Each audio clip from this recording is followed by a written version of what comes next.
Good morning students, how are you? Welcome to all of you in physics class.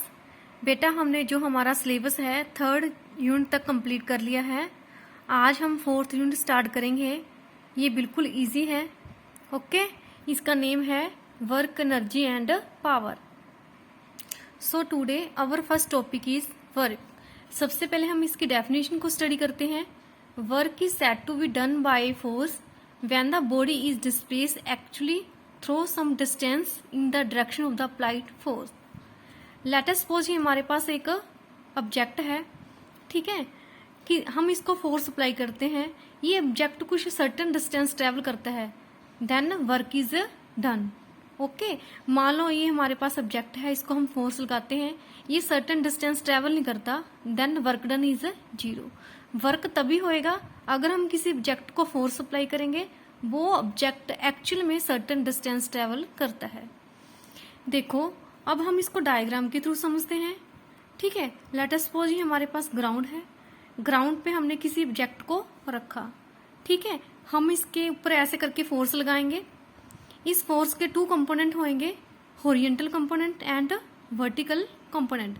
क्योंकि जो force हमने इस object को apply किया है वो किसी सर्टेन एंगल पे है.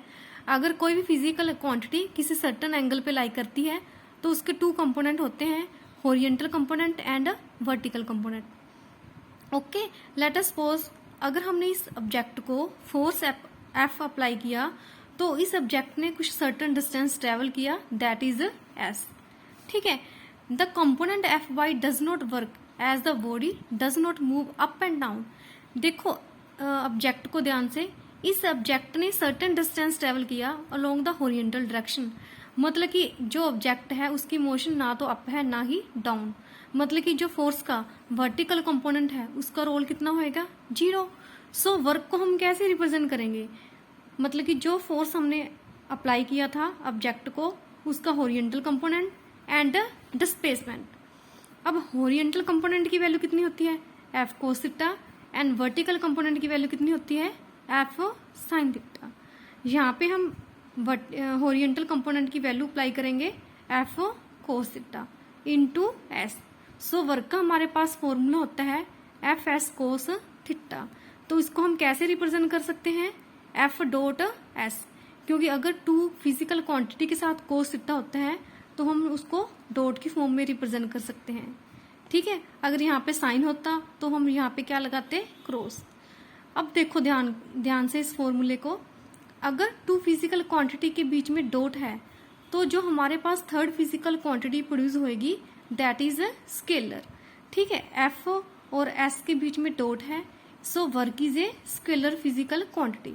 अगर यहाँ पे क्रॉस होता तो जो 3rd फिजिकल क्वांटिटी प्रोड्यूस होनी थी दैट इज वेक्टर. ठीक है, next dimension formula of work.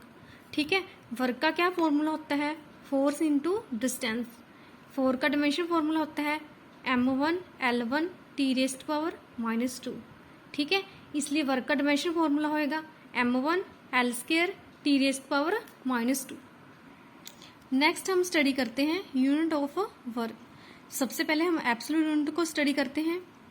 ऐसे सिस्टम में वर्क की यूनिट होती है जूल. ठीक है, definition of 1 joule. Work is said to be 1 joule when a force of 1 Newton actually move a body through a certain distance of 1 meter in the direction of the applied force. Let us suppose ये हमारे पास एक object है. इस object को हमने 1 Newton force apply किया. 1 Newton force apply करने के बाद इस ऑब्जेक्ट ने कितना डिस्टेंस ट्रेवल किया, 1 metre. Then work done is called 1 joule. देखो ध्यान से, लेट अस सपोज ये हमारे पास ऑब्जेक्ट है.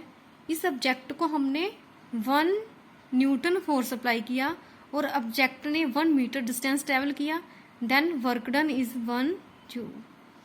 तो वर्क डन का हमारे पास क्या फॉर्मूला होता है, एफ एस कोस थीटा. देखो जो फोर्स हमने अप्लाई किया था और डिस्टेंस है, दोनों की डायरेक्शन सेम है, इसलिए एंगल क्या होएगा, 0. ठीक है, इसलिए हम 1 जूल को कैसे राइट कर सकते हैं, 1 newton into metre.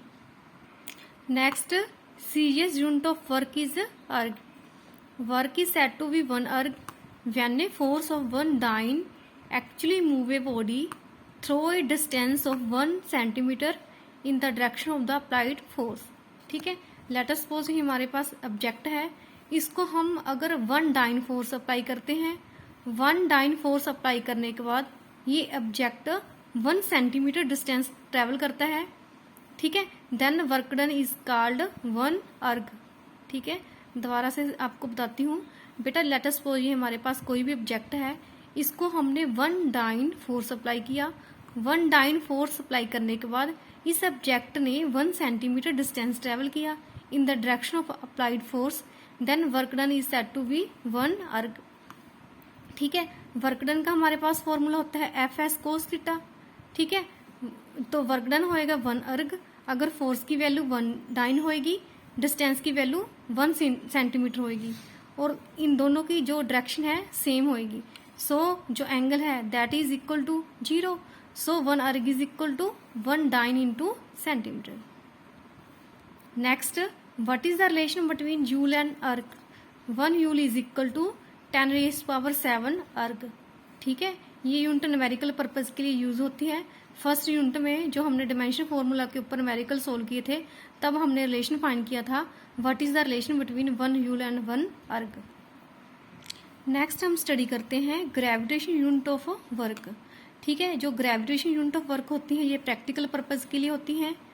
SI system में है किलोग्राम मीटर और सीजीएस सिस्टम में है ग्राम सेंटीमीटर।